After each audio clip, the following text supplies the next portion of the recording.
At the Lead Center in Raymore-Peculiar School District, something is brewing. In one corner of this state-of-the-art facility is a coffee shop. Students gather there for a treat between sessions. All the students at the Lead Center are getting innovative, hands-on learning opportunities to prepare them for their futures after graduation, including the students who run this coffee shop. The leaders of the Spill the Beans coffee shop are students in the Transitional Skills program, which teaches students with special needs the soft and hard skills they will need to be successful in the workplace. What started out as, just kind of let's open a coffee shop and see what happens, has developed into much more than that. Ultimately, for my students, the goal is for them to have integrative, competitive employment. At Spill the Beans, students like Jaquan Blackman take pride in doing everything from taking orders to pouring coffees.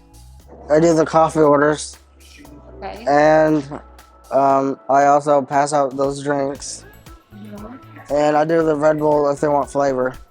The coffee shop has allowed students like Landon Kopfenstein to develop their potential. Landon is a leader. I've been able to see that here, and I don't know that I saw that last year. And it's just a different spot to learn. He is definitely one of the hardest working kids I've ever seen. If you give him hands-on opportunities to showcase that. I am project manager at the coffee shop, and I make sure that everyone does their work and does it right.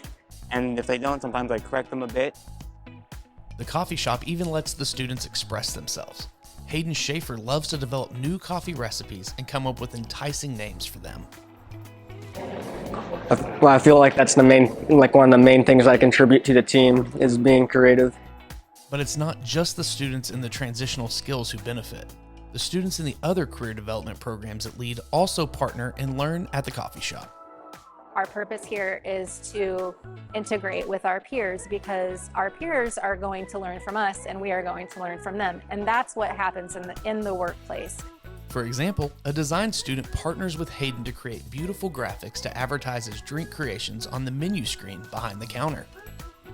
Oh, he's great. Before I even know about what the new flavors coming up are, he's like, I got this name, I got an idea in mind, I got this, this, and this, and they're just always awesome ideas. Every single one of these that I've made, they're his ideas, I just bring them to life, and it's just amazing.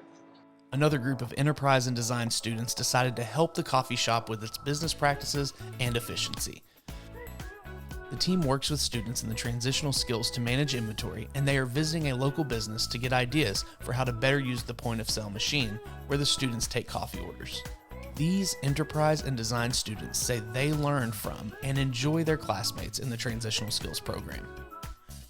It kind of just gives me a new idea of how intelligent and how different they think. I love how they're smarter.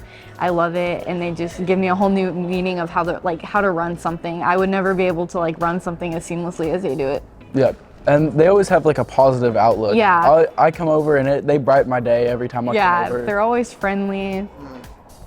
The Enterprise and Design program has several groups who partner on the coffee shop, including a group of students who saw an opportunity to expand the coffee shop's hours. For the break time, you would have 30 kids over here all trying to get stuff. And we're like, man, it'd be really cool if we could replicate that same thing, but just for our morning session, because in the morning, we do have a lot less kids, and so we came to them and we were like, hey, if you guys were to train us and you were to help us learn how to do this, we'll do it in the morning. So we're still having the coffee shop always running, and it was really cool to have that experience to go through them. They trained us, then got us right. Then we've helped other kids in the morning train them, and it's a really cool system how it's all worked out here.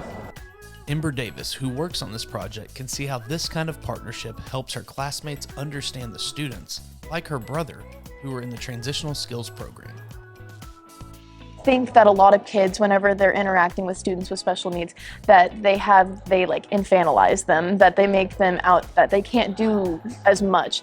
But in all actuality, I found that their attention to detail is much greater. Landon has skills that I do not.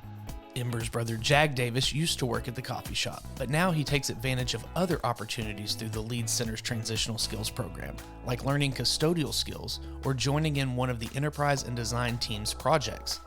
These flexible learning opportunities have kept Jag interested, but his favorite part of learning at Lead is something else entirely. I think the best thing about being at the Lead Center for me is to be with my friends. And who's one of your really good friends at the Lead Center this year?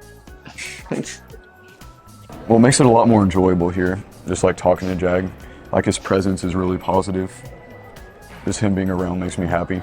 I think the biggest part of this is how we've developed as a community within this building so that every student benefits, not just lead transition students or not just enterprise and design students or teaching academy. I mean, it's all working together in creating such a culture and community for students with disabilities, students without disabilities. It's what inclusion is supposed to be. Each student at the Lead Center is getting valuable hands-on learning experience, including how to work with people of every background and every ability. The director of the Lead Center says it's all a part of preparing students for their futures. To know that all kids are important and all kids can rise to the expectations that we can set for them. It's not easy. It's not easy for adults to hold kids accountable, but it's also not easy for kids to rise to that accountability. But kids have success here that have not had success in other programs or in other schools, and we can bring them here and hold, I like to say, a golden ticket of an opportunity, and some will take advantage of it, others will not. But to talk specifically to our kids here at the Transition Skills Program, like they are taking advantage of that opportunity. They're going to interact with peers that they never would have had the opportunity to interact with, professionals and business members in the communities, and I think a staff that sees them differently than maybe they're seeing every day in their other environments. For students like Hayden, these kind of opportunities are life-changing. Before he came to the Lead Center, he struggled with school and worried that he might not graduate. As soon as I got to the Lead Center, I just kind of blossomed, and like an entire personality changed from just because working at the coffee shop and working with the people at it really like changed me and gave me some ambitions, something to look forward to. The Hayden that comes to the Lead Center is a different kid. It opened the door for him to become very passionate, to show skills that he had that I don't think any of us saw at the high school. He is forever going to be etched in my mind as the reason that you give opportunities to kids, because what we saw is not what we see here. And in talking to Hayden, he has expressed what a positive experience this has been and how it's changed his life, and being able to witness that has truly been probably just the best part.